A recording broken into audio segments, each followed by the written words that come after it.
YouTube, what is going on? Welcome back to another video, and today I'm going to be reacting to 4 scary true airport horror stories. And you know how what people say, do not watch Mr. Nightmare's videos at night? Well, it is currently 12:48 a.m. going on 1 a.m. I'm behind schedule with a bunch of reactions, and I'm trying to get them out and stuff. So again, sorry for no reaction to SML Movie 2 tickets. The upload failed. I had another video coming out, but that failed. It wouldn't upload, so I kind of have a couple of videos I have to catch up on, and I have to be up at 7 in the morning tomorrow. So yeah, I'm just gonna go ahead and react to them so I can get this video done, so I can go to bed because I'm tired as hell and I want to go to fucking bed. So let's just go on ahead and react to the video. Four scary true airport horror stories by Mr. Nightmare. Here we go.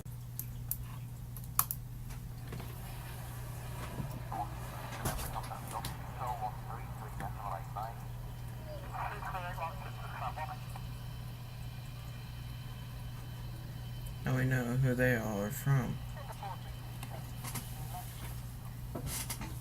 The summer of 2007, when I was 10 years old, the family and I had a trip to Disneyland planned. Our flight was booked for midnight on a Tuesday to save money, and my mom figured my sisters and I would sleep through the flight. My sisters were 8 and 5 at the time. The gatehouse was for the most part empty as we waited for our flight.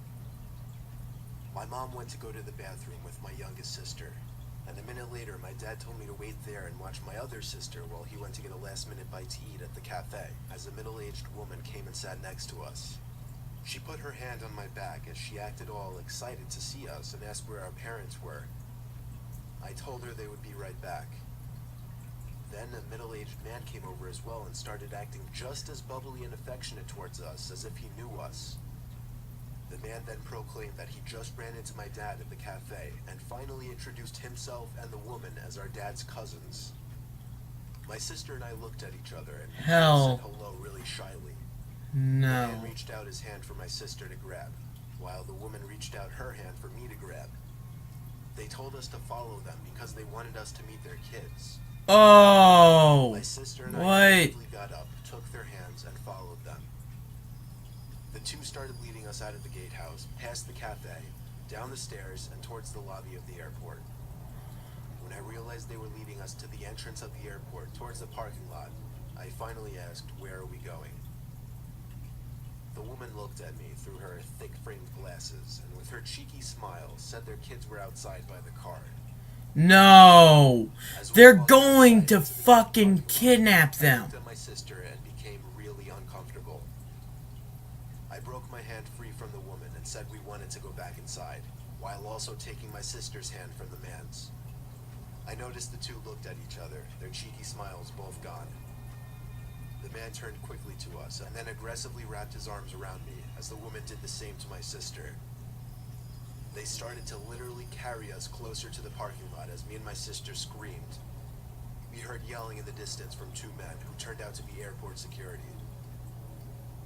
The crazed pair let us go and ran quicker than I'd ever seen anyone run, quickly disappearing into the parking lot.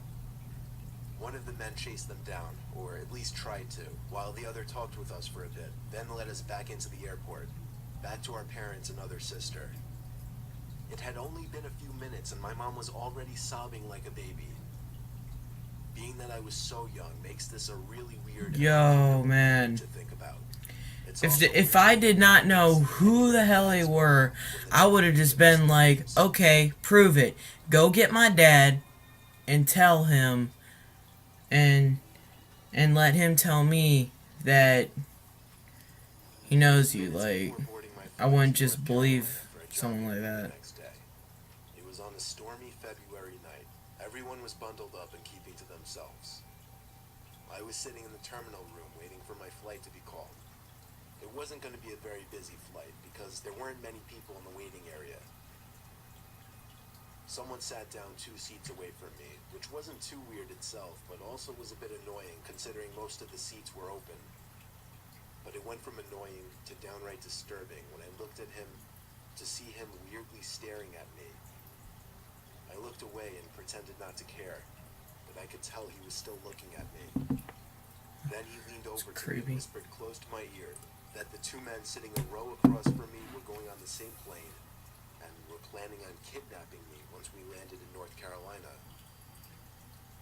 I didn't know what to say other than, what? The heavy man then got up and walked away. At the same time, my flight was called, and I nervously boarded the plane while paying attention to the two men. They sat down ahead of me, and as I walked past them approaching my seat, they both stared me down. At that moment, I started to wonder if that man's warning were true.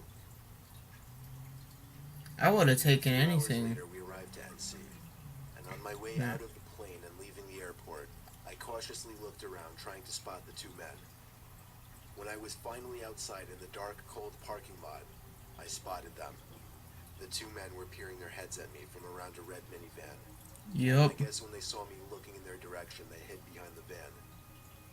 I walked back inside of the airport, waited half an hour, called for a taxi, waited for it to pull up front, and rode to my hotel. So many questions. I don't know who that man was who warned me. I don't know how he knew of those other two men. And I have no idea what they were planning on doing to me, if they were actually looking to kidnap me.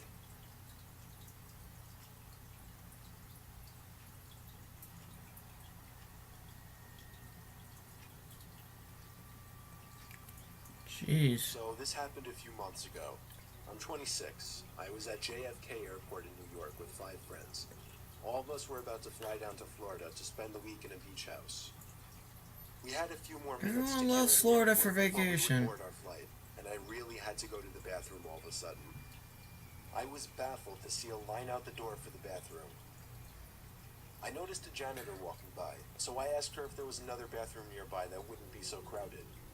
She laughed and told me she shouldn't really be telling people that there was another bathroom past the door she was pointing at, down a narrow flight of stairs and to the left. I thanked her because she was extremely nice and followed the direction she gave me.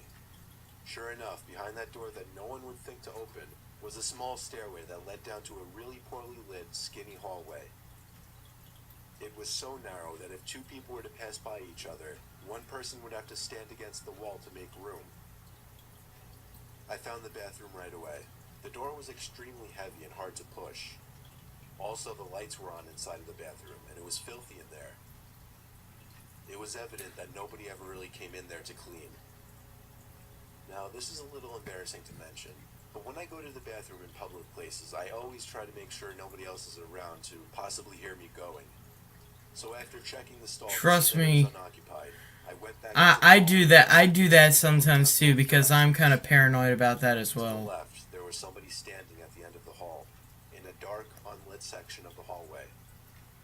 It was a Oh, disturbing sight, God. to say the least. All I could do was awkwardly pull my head back into the bathroom and try to pretend we didn't see each other. I went into the stall and just stood there biting my fingers for a minute, dreading the thought of that door opening. And of course, it did. Yup. I saw the man's black shoes under the stall door as he walked to the stall next to mine. He shut the door, and then there was silence. No sound of the man unzipping his fly or sitting down, nothing. I realized I didn't really have to go anymore, and went to unlock the stall door. That's when I looked up and saw the man's head peering over the stall, looking at me.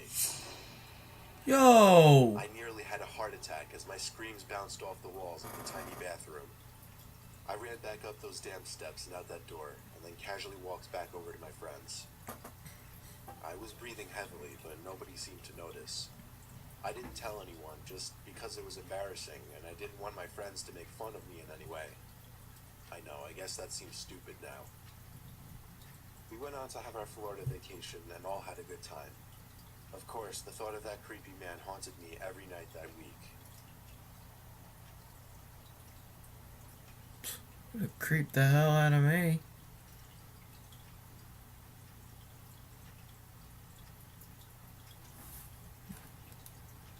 We took a trip to California with a few of her girlfriends. I was her ride to the airport, and I was there for her ride back from the airport as well. I waited around in the lobby for a while, Her flight ran a little behind schedule, so it was about 15 minutes late. I breathed a sigh of relief when I saw my wife Michelle and her 4 friends heading over in my direction.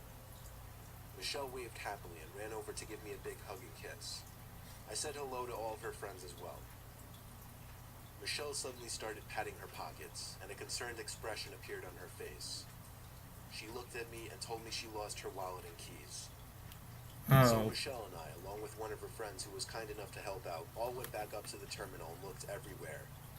We asked one of the airport workers to have the plane checked for a wallet and keys. Long story short, we spent a great deal of time looking around the airport to find nothing. She insisted she had both the wallet and keys after she left the plane, though. Eventually, we had to call it quits and went home. A worker assured us that if the items came up, we would be contacted immediately. Someone probably stole it. The whole ride home because of it. When we got home, Michelle went up to her room, and I could hear her throw her giant bag onto the bed all the way from Or downstairs as I was in the kitchen. got their address and went to their That was when house. the scream of my wife from upstairs hit me cold in the chest. That scream. To see her pointing at the bathroom door. I looked at it and then the 2 closet doors across the room. They'd both been opened, and all of our personal belongings had been thrown all over the floor. Yo. Boxes opened with papers that were once in them scattered all over the floor. She stuttered out the words, "There's someone in the bathroom," to me. I felt like my heart stopped in response to those words, but I had to be the man of the house and step up. I tried the doorknob to the bathroom, but of course it was locked. Michelle left the room in a hurry, which I later found out she did to call the cops downstairs. You're I good. started ramming at the weak old door with my shoulder, and after 5 solid hits, I busted the door down. Only the bathroom was empty, and the window was jammed completely open, wide enough for someone to squeeze through. I comforted Michelle until the cops arrived, and listening to her description to the cops was bone-chilling. She had just thrown her bag onto the bed, not even having noticed the closets yet, and out of nowhere felt something brush up past her. When she turned, she saw a massively tall man walking to the bathroom, staring at her the whole time with wide eyes and a blank expression. She was only able to get a scream out after the man locked himself into the bathroom. It's safe to say he found my wife's keys and wallet and saw an easy opportunity to break into a house. Yep. We had our locks changed the next day and never saw the man again.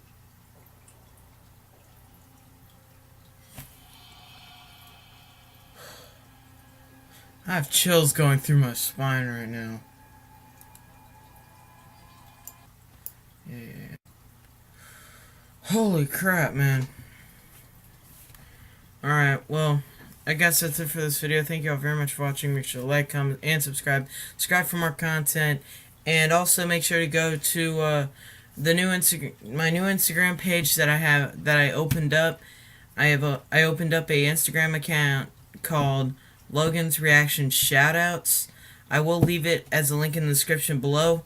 So if you want a shout out, make sure to subscribe, like the video, turn notifications on. Well, actually, no, I'm not going to be like a bunch of those other idiots when they would just be like that. Just subscribe and like the video, and I'll give you a shout out. So, thank you all very much for watching. Like, comment, subscribe. Peace out.